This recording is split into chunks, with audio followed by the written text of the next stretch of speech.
Hello everyone and welcome to the Rosh. और भारत और Japan ने 5G टेक्नोलॉजी, आर्टिफिशियल इंटेलिजेंस और भी कई सारे एरियाज में एक इम्पोर्टेंट पैक्ट पर साइन किया है। साथ ही दोनों स्ट्रेटेजिक पार्टनर्स ने हिंद प्रशांत के एरियाज में अपने रिलेशंस और बिजनेस को और भी तगड़ा बनाने का संकल्प लिया है। दोनों देशों के बीच यूनाइटेड नेशन में सुधार और तीसरे देशों में शेयर्ड प्रोजेक्ट्स पर काम करने समेत कई मसलों पर चर्चा हुई। तो क्या कुछ खास बातें हुई हैं दोनों देशों के बीच और चाइना को इससे क्या इफेक्ट पड़ेगा और आने वाले टाइम में क्या कुछ बदलाव देखने को मिल सकते हैं देश और दुनिया के बीच इस समझौते से, जानने के लिए बने रहिए मेरे साथ इस वीडियो में एंड तक। लेकिन उससे पहले अगर आपने इस चैनल को सब्सक्राइब नहीं करा तो प्लीज सब्सक्राइब करके बेल आइकन प्रेस कर दें। So let's start.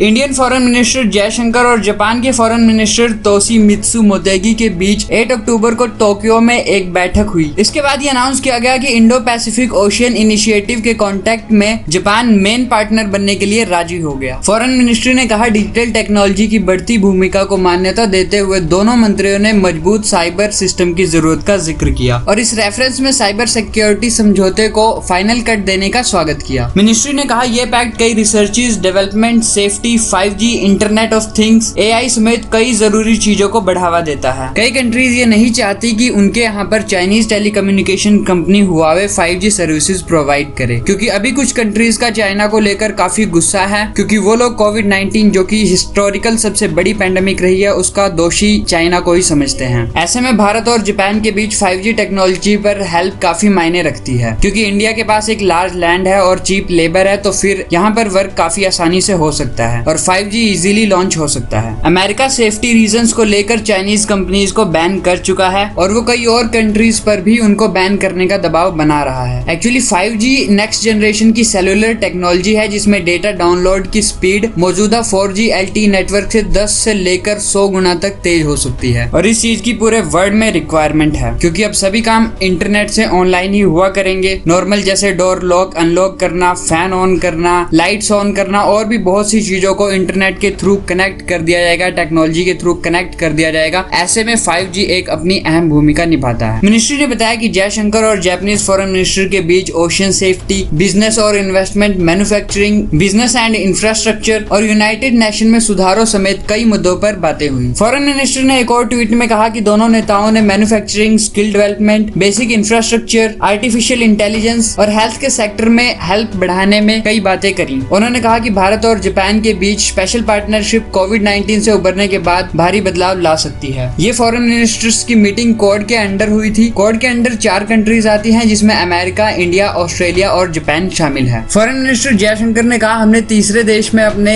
अलायंस को बढ़ाने के तरीके तलाशे हैं, जिसमें पूरा ध्यान डेवलपिंग प्रोजेक्ट्स पर रहा, वर्ल्ड की करंट सिचुएशन को रिव्यू किया और यूनाइटेड नेशन में सुधार से जुड़ी डेवलपमेंट पर कई बातें करी। दोनों देशों के बीच सेफ्टी प्रोजेक्ट्स, इंपोर्ट एक्सपोर्ट जैसे सेक्टर में हेल्थ तेजी से बढ़ रहा है। सो वीडियो का कंक्लूजन यही है कि दोनों कंट्रीज के बीच एक स्ट्रॉन्ग रिलेशन है जो इस पैक्ट पर साइन होने के बाद साफ दिखता है और इस पैक्ट को इन्होंने फाइनल कट दे दिया है। तो इस पर काम तेजी से चल रहा है और कोविड-19 के बाद काफी बड़ा बदलाव देखने को मिल सकता है। वीडियो से रिलेटेड कोई सजेशन और फीडबैक नीचे कमेंट बॉक्स में जरूर बताएं और अगर वीडियो अच्छा लगा तो इसे लाइक और शेयर करें। Thanks for watching, see you in the next one.